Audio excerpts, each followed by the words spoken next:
What's going on, everybody? I'm back. I just came back from Ralphing, and while I was Ralphing, the computer decided to update and restart an update. You can see with those 4 notifications there. Uh, so anyway, rather than getting through all of those variables, one thing I did want to showcase. I'm just going to remake it. I'm just going to say string Gary. I'm just going to input into Gary semicolon and then C out Gary.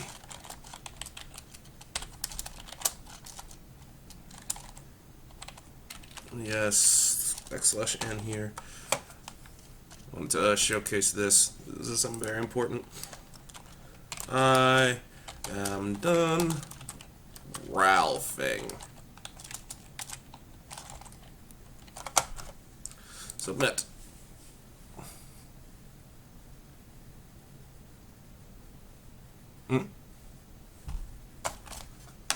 Why aren't you seeing out Gary? Oh, because I'm an idiot. Like I said, it reads from top to bottom, and this is my own fault. As you can see here, I put the C in input and output under the return 0. Now, why does that actually happen? What does that mean? Well, it means that I'm basically saying that the function is done after return 0. The function ends here, so everything else that's under that return is white noise. So let's fix that. Just Control X, Control V. Now let's run it again. I am ugly. Okay.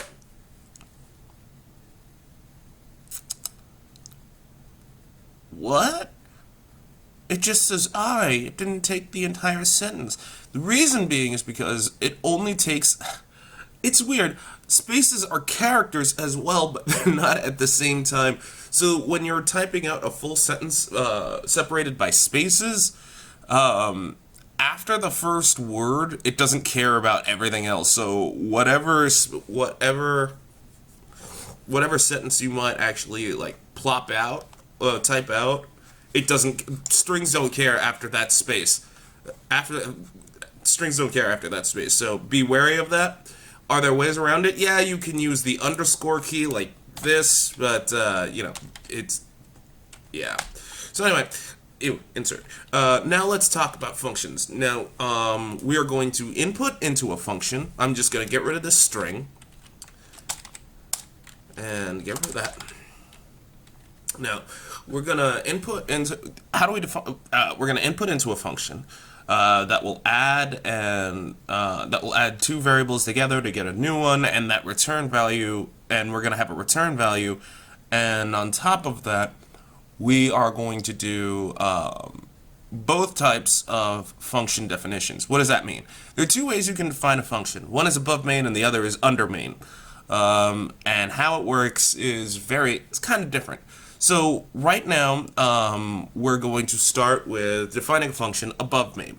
Above main, not main. I'm not trying to wound anybody, unless it's mentally. I mean, considering how hard coding is. So anyway, there are 3 things that you need for a function. It has to be a return type. Then it has to have a name. And finally, its parameters. Now, one of the commandments of C++ is that you always need to have a main. It must be there. You can't not have a main in your code and expect it to work, because it won't do that. It will not work if you don't have a main. It just won't. I'm just letting you know about that. So, let's start with the easiest return type for our first function, and that's void. And this one will just say the name will be fine. Gobblecock second in command, plop on face, and this will not take in anything as well. And now we just open and close curly braces to because that's what you're supposed to do. Now another. Actually, we'll talk about that later. Actually, you know what? No. Let's talk about this now. Doug, you say the word void. What does that actually mean? Okay, so here's where it gets a little bit... Shit. I don't know that number. So here's where it gets a little weird. Zero and null. Zero has value. It's just zero. Void has nothing. Keep that in mind because there is a huge difference between void and zero. Zero has value. It's just zero. Void has nothing. So that's why you hear me say, oh, void main, or void plop on face void, because there's nothing in there. So what's this function going to do? Well, it's just going to output something. So we're just going to say cout, look at that thing. \n. What thing is that? I don't care. Just look at that thing. So now we have to call it. How do we call it? Okay, so to call a function, we just type out the function name, any parameters that it has. In this case, it's plop on face void, and then semicolon. So if we run it,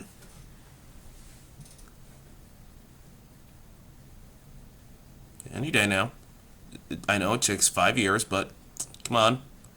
Hurry up. Daddy needs a new pair of feet. Thank you. Hey, look at that thing. Now, what's the other way of, shit. Not the other way. The other way of defining a function. Alright. So this one, we're going to actually have it return something. Let me just give it more spacing because I need that. That kind of weirds me out. Anyway, so this one, we're just going to say int, and we're going to call this adding, and this is going to take in int x, comma, int y. And we're going to put a semicolon here. Why do we need to put a semicolon here? Because we're telling the compiler that this function exists. We don't have to do it if everything is defined above main, but we have to if anything is defined under main. Except for classes. Well, classes you can put on top of main as well, but that's preferable if you put it in a .h folder, .h file, excuse me. But that's a story for another day. Anyway. So, what do we have? We have our return type, which is an int. We have our function name, which is called adding. And we have not one, but two parameters, int x and int y. And you always have to separate multiple parameters by a comma. So, let's start defining our function. So, int adding, int x, comma, int y, plop and plop. Now what are we going to return? We're going to just return x and y being added together. So let's do that. Return x plus y. Boom. That's all we need to do. We just return x plus y. We can make it equal to another variable, but we are actually going to make it equal to another variable. So, but before I continue on, let's talk about something else. Why do this? When it's easy, because we have to tell it that the function exists, and then type it out under main. When we could type it out on top of main, save ourselves the trouble. Here's the thing. Depending on the programming team that you actually work on, they're going to tell you that all functions go under main and they want main as clean as possible. Technically speaking, you can actually have plop on face and adding. Your entire program can run in main if you want it to. But there will be programming teams that will say, no, we want main as clean as possible, and we want all functions underneath main. They want main to be the first function that they see. Why that is, I don't know. Why is the sky blue? And don't say it's a reflection of the ocean, because that's been proven false. So, Doug, how are we going to make this, how are we going to use this return type to our advantage? All right, so in main, I'm just going to go up here. I'm going to make a variable, and I'm going to call it int z. And I'm just going to set it equal to adding. And I'm going to open parentheses. All right, fine, open and close parentheses, whatever, because it does that automatically. And then I'm going to hit semicolon. Now, we're not done, though, because adding is expecting two things. Int x, int y? Yes and no.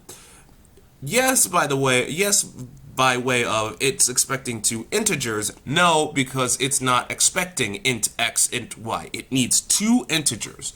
Now, if you remember from a few minutes ago, an integer is a whole number. So we can just say whatever whole number that we want. In this case, I'm just going to hit 4, 5. And now let's output the result. I'm just going to go here.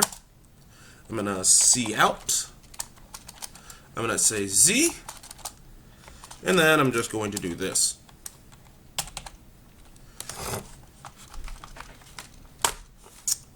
Now, if we run this bastard, we should see 9. Yeah. Coming down after plop on face.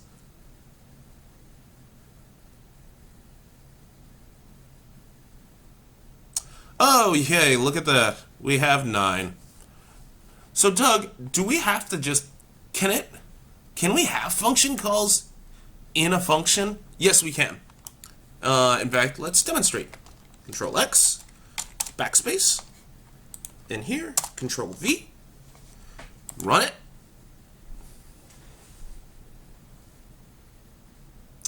Oh, look at that thing. Hello World 9. Doug, why is look at that thing before hello world? It's mainly because we call the function up here. We have int z, and we're setting int z equal to the return value of adding, but keep in mind, we're calling this function first, and when this function is being called, it's looking at this function and sees that plop on face is on top of the return value. So then it's saying, oh, z is making itself equal to the return value of adding. So let's look at adding. Plop on face is being called. What's plop on face? Oh, it's that huge cout statement. Okay, let's output that. Now let's output hello world. Then, after all is said and done, we have to output what z is. I still don't understand, Doug. What shouldn't it have outputted 9 to begin with? No. Why? Because remember, adding is returning x plus y. Adding is just returning x plus y. It's not doing anything else. It's not outputting. It's just returning a value. And we're setting whatever that value is to z, which is being outputted after these two are being called out. So once z is outputted, z will output 9. Here's so that's actually the entire thing. So we'll just go through the order again. Z is being equal to whatever this is. Well, adding the return value of adding, which is x plus y. But at the same time, it's calling that function adding. And adding itself calls upon plop on face before the return value goes down, and plop on face is look at that thing. So then it just says, okay, let's look at that thing first, because that's the first thing that outputs, and then comes hello world, and then we output 9 because it's the two integers. Doug, can we input into one of them? Yes, we can. Let's do that now, actually. So I'm just going to make another int. I'm going to call this integer x, and then we cin to x. Oh, I'm an idiot, because I forgot about that. There we go. Whoa, whoa, whoa, Doug. Won't x be... Wait. Why would you make this x again? This is kind of to confuse you, but not necessarily. See, x and y lives and dies at the end of this function, adding. So we're basically going to override one of our parameters with whatever we input. And there won't be a naming convention issue because x and y literally die at the end of this function. So we're going to be just fine. So let's run this. I'm going to say this is 100, right, 100, because I turned numlock off. The numlock key is failing on my keyboard. Submit. So we should see 105. 9, how dare. Oh, because I'm an idiot. Sorry. Okay, here's what went down. Because I didn't actually set this equal to anything. I still kept it as 4 accidentally. Alright, so adding, let's just replace add 4 with x. Why are we replacing 4 with x? I thought it was expecting an integer. Yeah, it is. Integer x. But what does integer x equal? Whatever we want it to equal. As long as it's a whole number, that is. We could just say cint, when we see into x, when we input into x, we just input a whole number, and that's what's going to override adding. So let's try this again. Sorry, 100. So now 105 should be outputted. Bam. Well, now that that tutorial is done, we now have at least the basic understanding of functions and function calls.